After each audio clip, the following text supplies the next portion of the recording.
Wait, stop! Stop! Don't go in the water! Ah!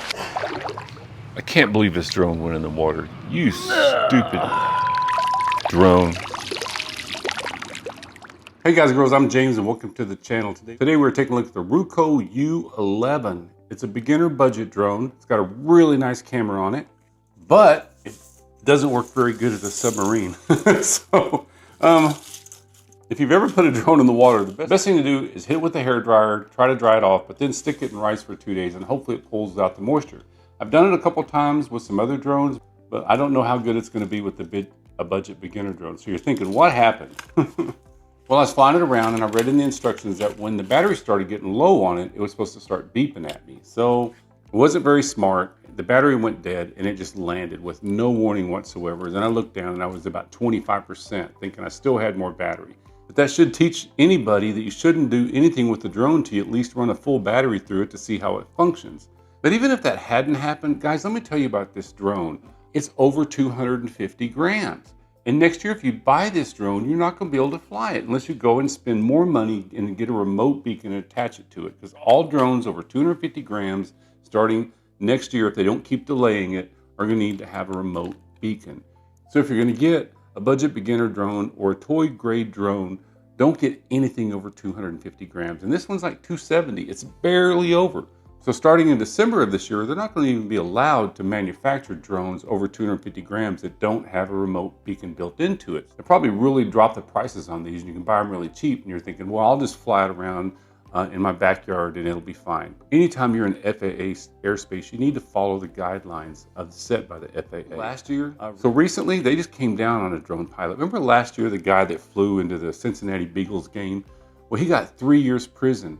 He got 1 year for flying into the stadium, but he got 2 years for flying an unregistered drone. So the FAA doesn't mess around. Now, they're not bad guys. They'll usually give you warnings, but when you're doing something that stupid, they're going to come down on you. Kind of like the drone Philly flyer YouTuber.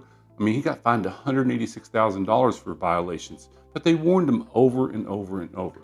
So back to this drone. Is it a good drone? It's a really good drone. I was really blown away by the pictures that it took. It takes great video. The gimbal goes up and down. The flight time was a lot shorter than what I thought. It's this price on Amazon right now. And if you do purchase it, use the link below. It does help the channel. But I got this one at $100 off when it was on sale on Amazon. So I'm just going to show you how it flies and I'll come back for my final review. I'm not going to give you instructions on this drone. You can go watch any of the instructions on any of my other budget beginner drones and they go over how to calibrate the compass, how to get the gyro set, and how to work the app and everything through the Wi-Fi through your phone. So do I think RuKo makes good drones? Yeah, this F11 is a really good drone. These are not going to be like DJI drones and other Autels that all it's going to be is a firmware update for the remote beacon to work. They just don't have that capability built in. And if you saw my last one, I did the RuKo F11 Mini, and I really like that drone, and it's under 250 grams. So if you're thinking about getting a budget beginner drone, be sure you stay under 250 grams, or buy a more professional drone. Kind of like, I love the DJI Mini 3, but maybe that's out of your budget and you want to stay in a smaller budget. So if you want to stay in a smaller budget, then just stay under 250 grams. So let me show you how this thing flew, and I'll show you how good the camera was and how good it flew before it went swimming. Then I'll plug in the battery and see if it works. If it does, then it'll be in my next giveaway. But you just have to know that this thing took a bath. All right, guys, let's go put her up in the air. Let's unlock her. Okay. Wow.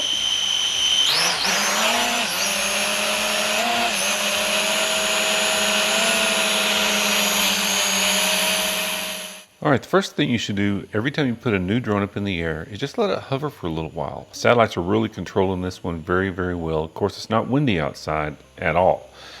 Also be aware that it's in beginner mode, so when you're flying it around, it's not going to have a lot of movement left and right. It's not going to go very far, and it's not going to be very fast, but it's best to leave it in beginner mode. Be sure when you take off that you're taking off in an open area, because if you hit return to home, it's going to come back, and it does not have obstacle avoidance. As a GPS drone, this does have follow me, and it also has circle me or orbit mode, which I really like. So see, here I send it off about as far as I can go with line of sight. With these Wi-Fi drones, about 300 meters is the limit, but really I don't like to go over past 100 meters. I mean, that's really not the purpose of this drone. So I'm going to show the flight of this drone and show you how good the camera works. If you want instructions, go back to the F11 Mini from RuKo. They're about the same app and the same instructions. They're both Wi-Fi drones. They both do not have obstacle avoidance. So if you're using the autonomous flight features, be sure and be aware of your surroundings and have situational awareness that it could run into something while you're using those autonomous flight features, like the follow me and the circle me. This drone has a really good camera. Of course, it's not going to get good video footage without a 3-axis gimbal. The horizon is going to have a lot of movement to it, which will make it look shaky. But I wouldn't use the camera in the beginning. I mean, you got to use the app to get this drone in the air because you have to calibrate the compass. And what that means is the satellites know which the front and the back of the drone. You ever get in your car and you start to drive and it tells you to turn around because you're going the wrong direction? Well, you can't have that happen with the drone. The satellites need to know what's the front and the back of the drone. I got to give it to this drone. It flies really well. There's no latency in the controls. What that means is there's no delay when you tell it to go right or left. Nothing worse than having a budget drone that when you tell it to go a certain direction, it takes a second to turn around or right or left. It's really quiet. I really like the lights on the back and on the bottom. It helps you with the orientation of the drone because it's black and it's shaped the same, so it'd be really easy to forget which is the front and back of the drone. So here I've been flying it for 6 or 7 minutes, and it's supposed to beep at me when it gets low, but it doesn't do it. I kind of just put it out over the water just a little bit too much, start bringing it back, and it just dies and it lands and goes in the water. So then I take it out, I take it inside, pull the battery, hit it really good with the hair dryer 3 or 4 times, and then I put it in rice for 3 or 4 days.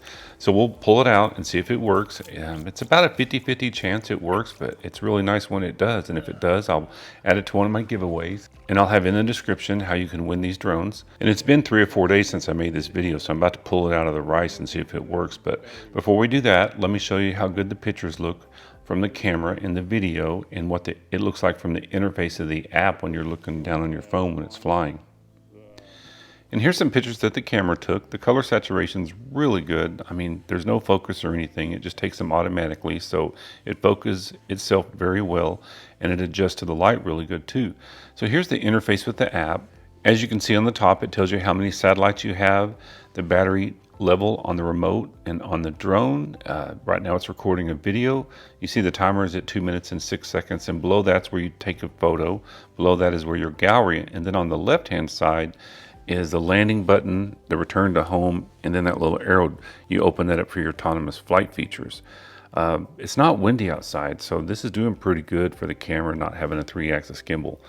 Also, as I mentioned before, this drone does not have obstacle avoidance. So if you hit return to home or you're using some of these autonomous features, I mean, it's going to crash into something. It's not going to have any way of knowing that it's going to run into something. So as a pilot in command, you are in control of what it's doing. If you see down on the left-hand side, that map, if you touch that map and open that up, this is what it looks like. So you can see the arrow. If you want, you can turn the drone and get it pointed back at you. This is really nice if you lose orientation of it. I would just send it high and then have it come back and make sure it's above all the obstacles around you. So before we go inside and put the battery back in and see if the drone works, let me just show you that it landed in the water all by itself. The remote did not beep at me whatsoever. It was supposed to, so it malfunctioned there. So let's go back inside and see if it works. All right, one thing I want to show you is how nice the case is before we try it out. It does come with 2 batteries, comes with a nice remote and chargers and a gimbal cover. All right, so here we go. Let's see if it works. I don't have my hopes too high, but you can still hear I still got to finish getting all this rice out of it. But I don't want to waste my time if it's not going to work. All right, so press and hold. Hey, lights are coming on. That's good. What? Wow. All right, turn on the remote.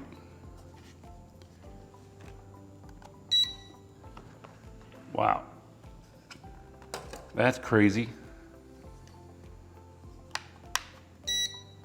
Uh-oh. It won't take off unless you calibrate the compass on these. I'm gonna take it outside now and I'll see how it flies and we'll come back. All right, guys, I'm back. Guys, it flew fantastic. Camera works, everything. I can't believe it. One thing we've always done with our FPV drones, if you put it in the water, you disconnect the battery because it's that spark when you're pulling it out that fries the ECU. But this one flies really, really good, so it's gonna go in my giveaways. I just gotta figure out how to get the rest of this rice out of here. Oh my gosh. There's still so much rice in it, because it goes down in where this camera is right here, and I tried to turn these screws to get them off, and I can't. I guess whoever gets it's gonna have a drone that's also a baby rattle, because this rice makes a lot of noise. All right, let's go back for our final review. I can't believe this thing worked. So as you saw, it flew really good. The camera was really good. I mean, it took some fantastic pictures for not having a 3-axis gimbal. I mean, the video was even really pretty. The color saturation was good. There wasn't any latency in the controls. It comes with 2 batteries, but they are brushed motors. And this is a GPS drone. Where a non-GPS drone, you're the pilot in command, and you're going to have to fight the wind if it's windy outside, but the GPS will hold this into position. So as I said in the beginning, it's a great drone if you have one. Tell me how much you like it, but just realize that at the end of next year, if you have this drone, you're going to have to invest into a beacon. And can it be done? Of course it can be done. I just think it's smarter to get something under 250 grams because 1, you don't have to register it with the FAA, and 2, it's not going to need that remote beacon where it's displaying where the drone is to the FAA and to law enforcement so they know when a drone's in the air, because drones keep getting cheaper and better, cheaper and better. So 8% of the households in America have a drone now, and that's going to rise. So they got to be proactive and start making the air safer for everybody when they fly their drones. It's a privilege flying a drone. Just because you spend money on a drone doesn't give you the right to enter the airspace. Kind of like if you buy a dragster, that doesn't give you the right to go through a speed zone, right? There has to be some regulations for safety, and that's why that remote beacon is coming. It's going to be better for everybody. I'm glad they're doing it. It's going to be able to identify the drone operators out there that aren't following the rules and just give the whole drone industry a bad name for a small few. That's what the media emphasizes on, is the bad things that drones do, but we know how many great things that drones can do. So you do want to start with the budget beginner drone. My favorite, I always say, is to start with the micro mini drone until you learn the orientation of it. Like I've shown this guy 100 times, most people they go buy, spend a lot of money on a drone, they come home with something like this. So it's better to start with a micro mini drone or a budget beginner drone like this. So guys, if you got something out of this, please like and subscribe. Subscribers mean everything to me in this channel, and I'll see you in the next one. Wait, stop! Stop! Don't go in the water! Ah! I can't believe this drone went in the water. You stupid drone. Well, should have told me that it wouldn't even beep when the battery was low.